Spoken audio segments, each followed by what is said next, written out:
So, Christina, would you please talk about how climate change has affected your life since you were younger? What I've seen is that these strong drops has happened more frequently as I was growing up.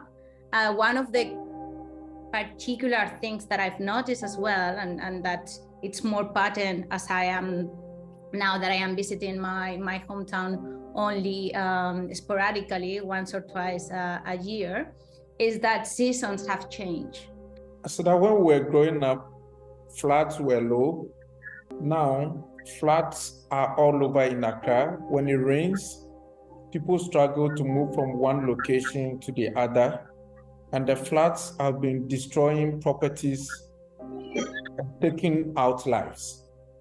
What used to be an abnormal cyclone is now these hectic storms that come every year. They come sometimes twice a year. Fish fly season is starting sooner and it's finishing later. So not only is that leading to loss of life, livelihood, habitation for local wildlife, it's having big impact for extended periods in the year on air quality. Y se secaron las presas también. Se secaron las presas, se secaron los ríos. Entonces empezamos a tener un problema que de verdad nunca en la vida yo había vivido. O sea, tengo 52 años viviendo aquí y nunca me había pasado eso. Tener que estar restringidos con el tema del agua. While we were kids, a lot of open wells and was potable water. That's not the case anymore. Either they have got dried or they got polluted. It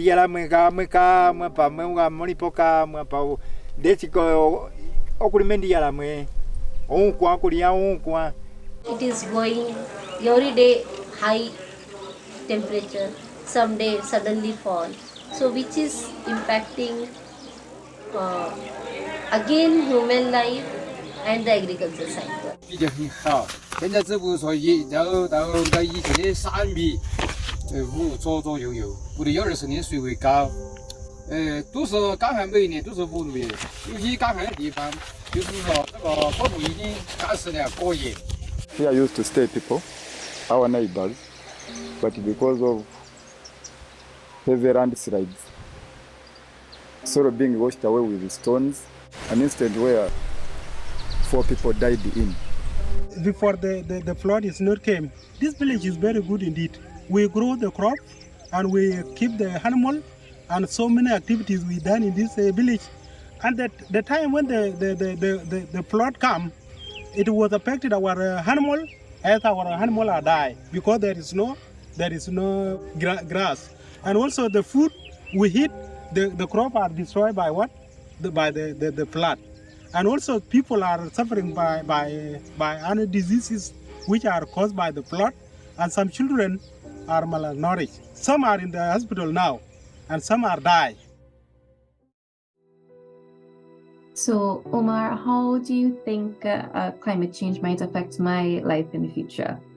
Well, I think you have your expected impacts. So sea level rise, temperature rise, changing in rainfall intensity and patterns, but I think the scarier part is the unknowns, because of course climate change is a systemic issue, and these biophysical systems as well as the human systems are really complex, and changes can have waves throughout a system, and you can't really tell sometimes what those changes or impacts might look like. So there are huge challenges also with people fleeing countries where climate change has a massive impact, and we could see it just with people fleeing from their country because of war. Many more will follow because of not being able to live anymore in their country. So that will be a huge challenge. Anybody who's got resources, if you're reasonably well off and you can afford to protect yourself, it won't be so bad. But the people who will really have a bad time are the people who just have got nowhere to go, no way to help themselves. And if you look at the location of your house, is closer to the beach. So high sea rise might wipe away your house. So a time will come, you go and you can't find your house anymore. JP, tell me what worries you about your future with this climate change crisis that we're facing. I worry about when water is going to run out in so many water-scarce nations. I worry about the psychological and physical effects that that's going to have on people. I worry about the conflicts that are going to ensue, about the mass migration. If I wanted kids, I'd feel guilty about having children, and I think that's something that a lot of people in my generation feel is, you know, we're already all quite hopeless about the future and about the climate, and I would feel horrible bringing more people into that equation. I'm worried that I'm not going to get to live as full of a life as some other people do, because obviously climate change just has so many impacts, and that all of this lovely wildlife we have around us today is no longer going to be here.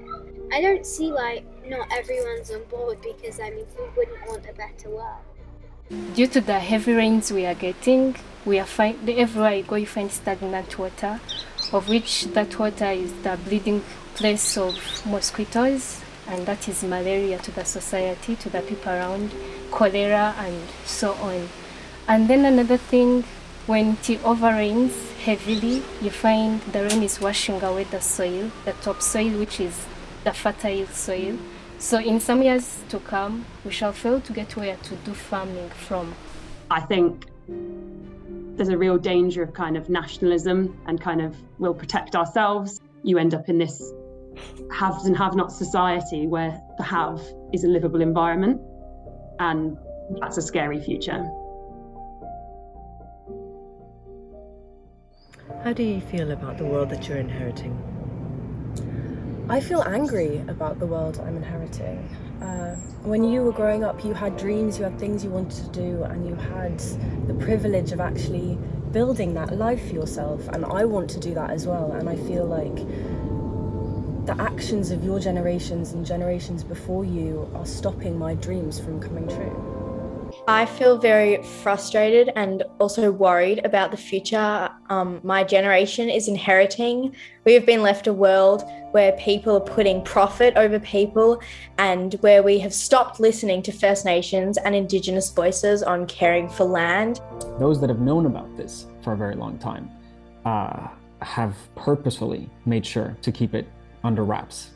And so I feel an overwhelming sense of injustice, but an even more overwhelming sense of sadness, because it's the people that have contributed the least to this problem that will be facing the most severe and cataclysmic consequences. Avia, what are your hopes for the future? Well, my hopes are, if we at all act on the climate changes, one, forests will grow because we shall cut one tree and plant 10, or 2. We shall have clean water bodies. Right now we are having a lot of pollution, like air pollution. So if we act upon the climate changes, trust me, we shall have a better planet. Well, I think my biggest hopes is that we actually, for all the problems, we already have the solution. I mean, there are super intelligent scientists out there who already, I mean, they predict things so accurately, and they also provide a solution to it. So my hopes is actually that politicians and decision makers really wake up and really get pressured into, like, you have to do something and you have to implement the solutions that are already there. And I hope that by working together, which still boils down to intergenerational solidarity and having all generations work together to prepare a better future, the future that we want. And I think that people who are actually facing the consequences of this crisis should be leading the decision making instead, especially the young people whose future is at stake. I hope for my children to be able to know the planet even a little bit as I know it today. I hope then they can get to walk in a forest, that they can smell the forest, the soil, everything, that they get to live all of that. And I think that we're in that tipping point where the decisions that we make today will give the future generations the possibility to know a forest, to walk to a forest, to smell the forest, or just to have stories of that there was something that used to be the Amazon and that used to have an incredible river, and just have that knowledge through stories, and not actually being able to experience the beauty of the planet that we live in. And Deidre, we're heading into COP27, which is, the global gathering of countries talking about our sort of climate change agenda. So what would you as a young person like to say to policymakers and decision makers about your future? I would say we need to change the way we eat. The Earth cannot continue to sustain such a large population of mammals who eat such large quantities of meat. We need to change the way that we travel. There are too many planes, especially short-haul flights that do occur, where people could travel in more sustainable ways. More humanitarian aid needs to be given to people who have been affected by climate disasters, and we should listen to them also. Es importante que los gobiernos de todos los países tomen acción y no solamente sean acciones afirmativas las que se impongan para frenar el cambio climático, sino que también existan leyes permanentes que obliguen tanto a las empresas como a la sociedad en general a cuidar nuestros recursos naturales. The action that you're taking now is insufficient. I think that policymakers and decision makers are not realizing that the world is what we have built everything on, and if we don't have the earth and the earth is uninhabitable, then we have nothing. Like 2050 is an arbitrary deadline. It's not doing anything apart from allowing us as like a species to procrastinate our own survival. We don't act now, actually it's going to be much harder for us to make a positive impact or to mitigate these things in the next generation, because everything would have be set in stone already. If we all could just unify our ideas into this one goal, we would make lasting changes that help everyone. If they keep failing to take this seriously, it will destroy the possibility for people to continue life on this earth, and it will destroy their own kids' possibility to achieve a life they want to live. I don't want them to feel empowered or hopeful. I want them to feel as terrified as I am right now, and I want them to feel terrified enough to stop this. Our lives are at risk. We are going to die so soon. We are not going to live like you have lived. But if at all they would act, I just hope they can act so fast and set the strict rules and work according to them. Then there, we shall live.